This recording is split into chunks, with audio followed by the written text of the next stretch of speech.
ለስድስተኛ እና ለስምንተኛ ክፍል ተማሪዎች 1 ጊጋባይት የኢንተርኔት ዳታ ወይም ደግሞ ጥቅል ገዝቼ 75% ተጠቅመሃል የሚል መልእክት ቢደርሰኝ ስንት ቀሪ ዳታ አለኝ ማለት ነው?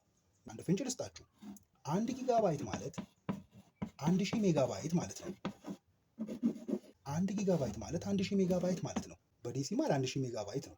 በባይናሪ ከሆነ ደግሞ 1 ጊጋባይት 1024 ነው። እናንተ ግን ይሄን ውሰዱ። 1 ጊጋባይት 1000 ሜጋባይት ነው ብላችሁ ያዙልኝ። ዘን 75% ከተጠቀምኩኝ ምን ያህል ፐርሰንት ይቀረኛል ማለት ነው? ከ100% ላይ 75% እቀንሳለሁ። ከ100% ላይ 75% ስቀንስ ወይም ከ100 ላይ 75 ስቀንስ 25 ነው የሚመጣው አይደል? 25% ነው አይደል የሚቀረው? ስለዚህ 25% ቀረኝ ማለት ነው በፐርሰንት ነው። ስለዚህ ከ1000 ሜጋባይት ውስጥ 25%ቱ ይቀረኛል ማለት ነው። ስለዚህ የ1000 ሜጋባይት 25% ስንት ነው?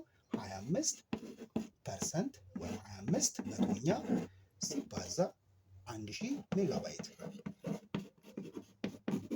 ስለዚህ እቺን 20 በዚህ 20 አጠፋለሁ። 25 እና 10 ቀሩ አይደል? 25 ሲባዛ በ10 250 ሜጋባይት ይቀረኛል ማለት ነው። የቀረኝ 250 ሜጋባይት ከሆነ እናንተ ደግሞ እስቲ ምን ያህል ሜጋባይት ነው የተጠቀምኩት? እሱን ኮሜንት ላይ አስቀምጡልኝ።